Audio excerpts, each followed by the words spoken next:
آپ نے فرمایا جنت میں گیا، میں نے قرآن کی تلاوت سنی، میں نے کہا یہ کون تلاوت کر رہا ہے؟ کہا جی حارثہ بن نعمان کر رہے ہیں۔ حارثہ بن نعمان وہ تو مدینے میں بیٹھا ہوا ہے، ابھی مرا تو نہیں، ابھی جنت میں تو آیا نہیں، تو یہ آواز کیسی ہے؟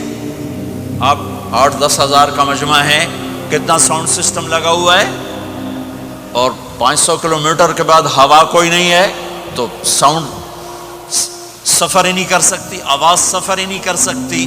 حارثہ بن نعمان نے کون سا ساؤنڈ سسٹم لگایا تھا کہ مدینے میں بیٹھ کے تلاوت کرے اور جنت میں اس کی ساری جنت کو آواز سنائی دے؟ تو حارثہ کے پاس کون سا ساؤنڈ سسٹم تھا؟ تو فرشتوں نے کہا یا رسول، آپ نے کہا وہ مدینے میں آواز جنت میں، کیا بات ہے؟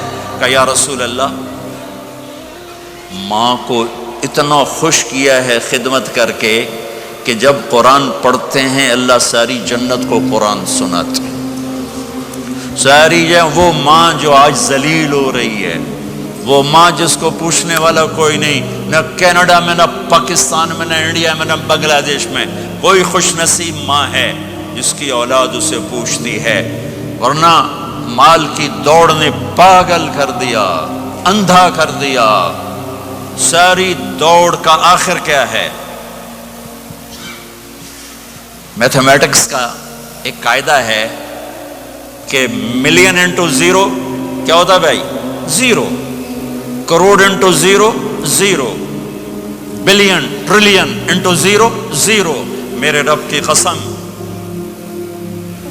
ہے، دنیا کی عزتیں، شہرتیں، بلندیاں، دنیا کے دھن دولت، بلڈنگیں، تجارتیں، ضرب موت زیرو زیرو۔ یہ آنکھ بند ہوئی، اب طارق جمیل نہیں کہا جائے گا، میت کہا جائے گا، ڈیڈ باڈی کہا جائے گا، کوئی مولانا نہیں کہے گا۔ اولاد بھی کہے گی جنازہ اٹھاؤ، میت اٹھاؤ، چارپائی اٹھاؤ۔ کبھی سنا کسی نے کہا ہو اماں جی کو اٹھاؤ، بیگم صاحب کو اٹھاؤ، شہزادی کو اٹھاؤ، ملکہ کو اٹھاؤ؟ میت میت۔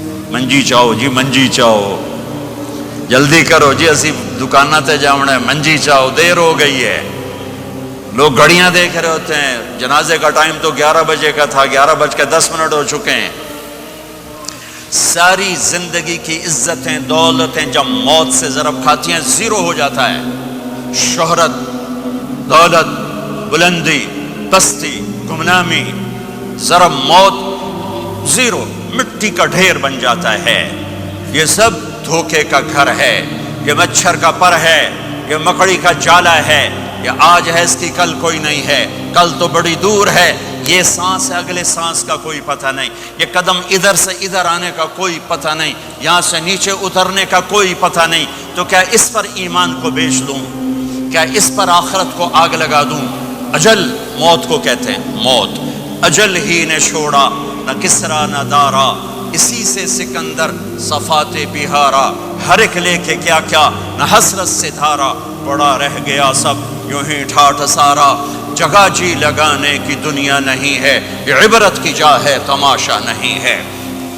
ماں کی دعا نے حارثہ کی تلاوت کو 7 آسمان چیر کر پوری جنت گونج رہی ہے۔ کیا ہوا؟ حارثہ تلاوت کر رہا ہے۔ ساؤنڈ سسٹم کہاں سے لایا ہے؟ ماں کے پاؤں دھوتا ہے، یہ ساؤنڈ سسٹم ہے۔ حارثہ ماں کے کیسے خدمت گزار تھے؟ بیوی کو نہیں کہتے تھے میری اماں دی روٹی پکا، میری اماں دے کپڑے دھو، بیوی کو کہتے تھے یہ میری ذاتی پراپرٹی ہے، اس میں تیرا کوئی حق نہیں ہے۔ جس کے ذمے نہیں اس کو آگے کر رہے ہیں۔ میرے ذمے میری ماں کی خدمت ہے، میری بیوی کے ذمے میری ماں کی خدمت نہیں ہے۔ اللہ کے واسطے حقوق جانو، حقوق جانو۔ ہم اپنا معاشرہ ساتھ لے کر آئے ہیں اور شریعت کے نہ جاننے کی وجہ سے گھروں میں آگ لگ چکی ہے، آگ لگ چکی ہے، آگ لگ چکی ہے۔ بیگم یہ ماں میری ذاتی پراپرٹی ہے، تم نے قریب نہیں آنا۔ کپڑے خود دھوتے تھے، تیل لگاتے تھے، کنگھی کرتے تھے، جوئیں نکالتے تھے، سالن بناتے تھے، روٹی پکاتے تھے، پھر سامنے رکھ کے بیٹھ نہیں جاتے تھے، نوالے توڑ توڑ کے اماں کو کھلاتے تھے، نوالے توڑ توڑ کے کھلاتے تھے۔ صلہ کیا ملا؟ جنت میں آواز جا رہی ہے، کس نے پہنچایا؟ ایک اور واقعہ سنا دوں، بیٹے بھی بیٹھے ہیں، مائیں بھی بیٹھی ہیں۔ موسیٰ علیہ السلام نے کہا یا اللہ میرا جنت کا ساتھی کون ہے؟ اللہ تعالیٰ نے کہا فلاں قصائی، یہ گوشت بیچنے والے۔ گوشت بیچنے کا پیشہ ہمارے ملک میں کوئی اچھا نہیں ہے، تھے میں چنگا ہوئے تو پتہ کوئی نہیں، تو وہ ماٹھے لوگ کرتے ہیں، تو ادھر تو بڑا فیشن کے ساتھ ہے۔ تو موسیٰ علیہ السلام حیران ہوئے، بھئی قصائی میرا جنت کا ساتھی کیسے بن گیا؟ وہ گئے کہ کون ہے؟ کہ فلاں۔ وہ گئے تو ایک قصائی، قصائیوں کی دکانیں، گوشت، بیٹھا چوکڑی مار کے گوشت بیچ رہا ہے۔ جب وہ فارغ ہوا، ایک گوشت کا ٹکڑا اس نے تھیلے میں ڈالا اور گھر۔ موسیٰ علیہ السلام بھی پیچھے، کہنے کہ میں آ جاؤں؟ کہا آ جاؤ۔ اس نے جا کے گوشت کی بوٹیاں بنا کر ہانڈی پہ چڑھایا، آٹا گوندنے بیٹھا، پھر اس کو نرم ہونے دیا، سالن تیار کیا، روٹی بنائی، تھالی میں پلیٹ میں سجا کر ایک بڑھیا ایسے لیٹی ہوئی ہوں، اس کو کہتا ماں جی ماں جی، اس کو اٹھایا، نوالے بنا کے کھلاتا رہا کھلاتا رہا کھلاتا رہا۔ اس نے کہا ہوں میری بس، تو اس نے منہ صاف کیا، اس کو لٹایا، وہ کچھ بولی، کچھ بڑائی۔ موسیٰ علیہ السلام دور کھڑے تھے، کہنے لگے بھائی کون ہے یہ؟ کہ میری ماں ہے۔ یہ کیا کہہ رہی تھی؟ وہ کہنے لگا جی ماں جو ہوئی کی دساں، جداں دی خدمت کراں شروع ہو جاندی تینوں اللہ جنت وچ موسیٰ دا ساتھی بناوے۔ کتھے موسیٰ تے کتھے قصائی؟ ارے پنجابی سمجھ میں آتی ہے؟ ترجمہ کروں؟ ترجمہ کروں؟ اچھا، موسیٰ علیہ السلام سے کہنے لگا یہ میری ماں ہے، جب بھی اس کی خدمت کرتا ہوں تو یہ شروع ہو جاتی ہے اللہ تجھے جنت میں موسیٰ ساتھی بنائے۔ کہاں موسیٰ، کہاں ایک قصائی، لیکن ماں کی دعا میں طاقت ہے کہ قصائی کو نبی سے ملا دیتی۔ اگر ماں باپ ساتھ ہیں تو ان کی دعا لے لو، ان کی دعا لے لو، ان کی دعا لے لو۔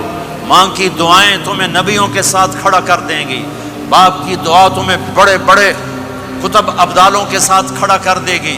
والدین کو خوش کرنا، جو صبح صبح والدین کی صرف ایسے جا کے دیکھ لے، نہ سلام کرے نہ حال پوچھے، بس یوں دیکھ لے محبت سے، صبح سے شام تک جنت میں 2 دروازے اس کے لیے کھل جاتے ہیں۔ صبح سے شام تک جنت میں 2 دروازے کھل جاتے ہیں۔ اگر آپ کے ماں باپ یہاں ساتھ ہیں تو اپنی جنت بنا لیں، ان کے مرنے سے پہلے پہلے اپنی جنت بنا لیں، ان کی دعا لے لیں۔ ہمارا ایک نوجوان ذمہ دار تھا، نہ نماز نہ روزہ نہ حج، کچھ بھی نہیں، اور غافل زندگی۔ اب تو ماشاءاللہ بہت بدل گیا ہے، کہتا مولانا میری کبھی کوئی دعا رد نہیں ہوئی، حالانکہ سارے عیب تھے، سارے گناہ تھے، دعائیں ساری قبول تھیں۔ میں نے کہا وہ کیسے؟ کہ میں رات کو جا کے اماں کو بھی دباتا، اور اب بہت بڑا ذمہ دار اپنی ماں کو بھی دباتا، اپنے باپ کو بھی، پھر دونوں کے پاؤں یوں اپنے باہوں میں لے کر ان کو چومتا اور ان پہ سر رکھ کے دعا کرتا۔ میری ہر دعا قبول ہوتی تھی۔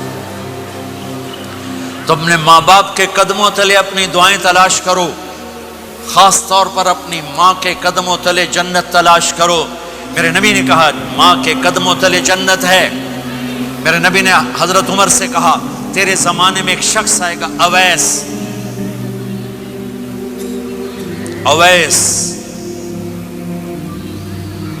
وہ رنگ کا ہوگا کالا، قد کا ہوگا چھوٹا، اور قبیلہ ہوگا قرن۔ جب وہ آئے تو اس سے دعا کروانا، تو بھی اور علی بھی۔ کہ وہ کس لیے؟ کہ اویس نے ماں کی خدمت کر کے وہ مقام حاصل کیا ہے، جب ہاتھ اٹھاتا اللہ ہاتھ رد نہیں کرتا۔ عمر علی کو